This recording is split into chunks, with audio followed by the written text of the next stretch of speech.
जिवंत देव, जो पवित्र प्रभू येशू ख्रिस्त याच्या नावाला धन्यवाद देऊ। करिंथकरास पहिले पत्र याचा 11वा अध्याय 17व्या वचनापासून मी आपल्यासाठी वाचतो। प्रभू भोजनाचे भ्रष्टीकरण।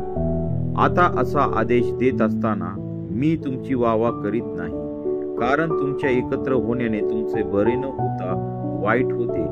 कारण प्रथम हे की तुम्ही मंडळी ह्या नात्याने एकत्र जमता तेव्हा तुम्हात फुटी असतात असे मी ऐकतो व ते काही अंशी खरे मानतो।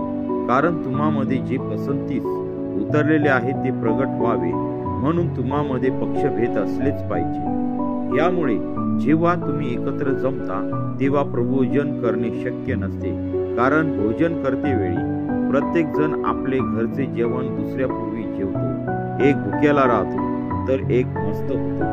खाणे पिणे करण्यात तुम्हाला आपापली घरे नाहीत की काय? की तुम्ही देवाच्या मंडळीस धिक्कारून ज्यांच्याजवळ काही नाही त्यांना लाजविता? मी तुम्हाला काय म्हणू ह्याविषयी मी तुमची वावा करू काय?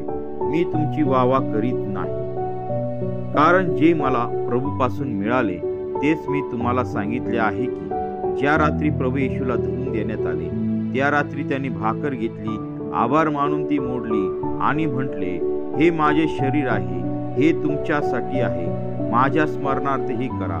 मग भोजन झाल्यावर त्याने प्याला घेऊन तसेच केले आणि म्हटले, हा प्याला माझ्या रक्ताने झालेला नवा करार आहे।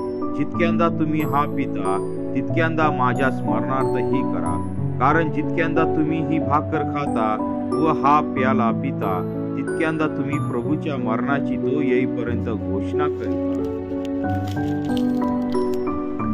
म्हणून जो कोणी अयोग्य प्रकारे ही भाकर खाईल अथवा प्रभूचा प्याला पिईल तो प्रभूचे शरीर व रक्त ह्यांच्या संबंधी दोषी ठरेल।